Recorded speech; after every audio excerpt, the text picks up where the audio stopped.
என் உயிரினும் மேலான அன்பு உடன்பிறப்புகள்.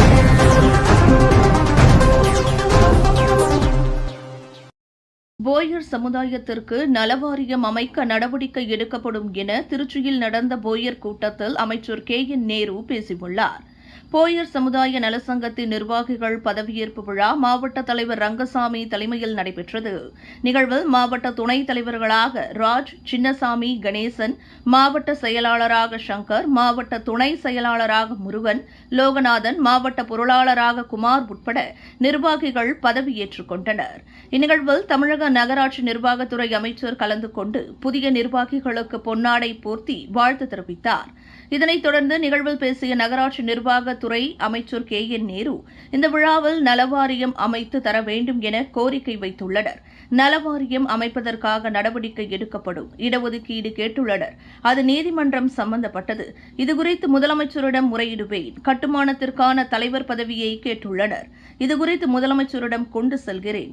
உங்களை போன்றவர்கள் எங்களுடன் தேவை. உங்களது தேவைகளை எல்லாவற்றையும் நாங்கள் செய்து தருகிறோம். மேலும் உங்கள் கோரிக்கையுடன் வந்தால் முதல்வரை நேரில் சந்தித்து முறையிட வாய்ப்பு ஏற்படுத்தி தருகிறேன் என தெரிவித்தார். கோயில் சமுதாய மக்கள் சென்னையில வந்து தலைவரையும் பார்த்தார்கள், தலைவரை முதலமைச்சர்கள் பார்த்தார்கள். பார்த்து எங்களுக்கு இடஒதுக்கீடு நலவாரியம் அமைத்து தர வேண்டும் என்று தலைவர் சொல்லியிருக்கிறார். கேட்கப்பதான் சொல்லியிருக்கிறார். நாங்கள் வந்து எங்களுக்கு நலவாரியம் அமைத்து கொடுக்க வேண்டும் என்று சொல்லியிருக்கிறார்கள். வந்திருக்கிற ரங்கசாமி தலைவர் பொறுப்பேற்கிற மாநிலம் முழுவதும் வந்திருக்கிற தலைவர் மாநில முதலமைச்சருடன் சொல்லி போயருக்கு தனி நலவாரி அமைக்க எல்லா நடவடிக்கையும் இடஒதுக்கீடு கேட்டிருக்கிறார்கள். அதெல்லாம் நீதிமன்றம் பார்க்க வேண்டிய விஷயம். DNP சார்ந்தர் கேட்டிருக்கிறார்கள். நானும் முதலமைச்சரிடம் நிச்சயமாக அதை பற்றி சொல்லலாம். ஏனென்றால் சமுதாயத்தில் மிக மிக பின்தங்கி ஒவ்வொரு இடத்திலும் கல்வியில் மண்ணிலும் வேலை செய்கிற சமுதாய மக்கள் உங்களுக்கு ஒரு அரசு வேலை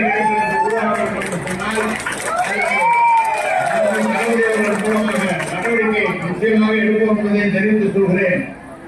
கட்டுமான தலைவர் பதவியை போயர் சமுதாயத்துக்கு வர வேண்டும் என்று கேட்டிருக்கிறார்கள். எனவே அதையும் நான் முதலமைச்சர் சொல்லி என்ன செய்ய முடியும் என்பதை இருக்கின்ற அரசியல் ரீதியாக எங்களுக்கு வாய்ப்புகள் ஏற்படுத்தி தர வேண்டும் என்று சொல்லியிருக்கிறார்கள்.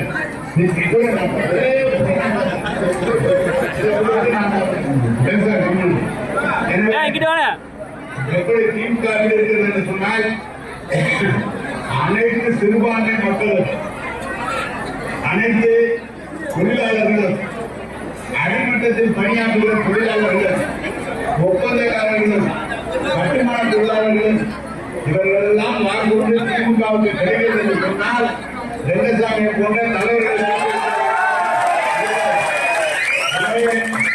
திமுகவுக்கு தலைவருக்கு வாக்களிக்கிற உங்களுக்கு இந்த மாநாடு இன்றைக்கு கூட்டிய மாநாடு நீங்கள் நினைத்ததெல்லாம் வெற்றி பெற அப்படி வெற்றி பெற வாழ்க்கை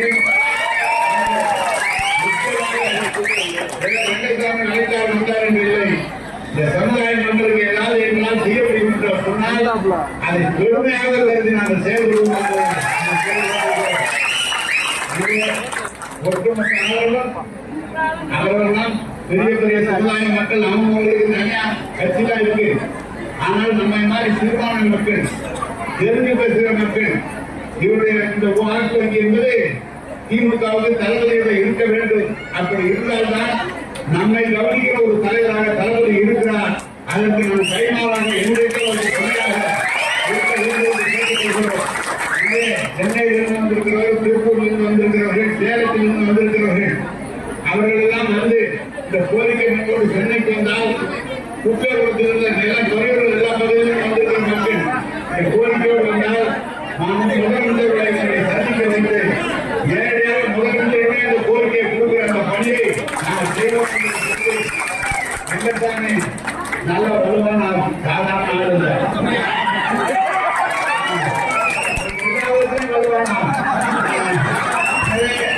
நிச்சயமாக உங்களுக்காக உழைப்பதற்காக இன்னைக்கு வந்து காண்டிகளை காட்டிலும் நம்முடைய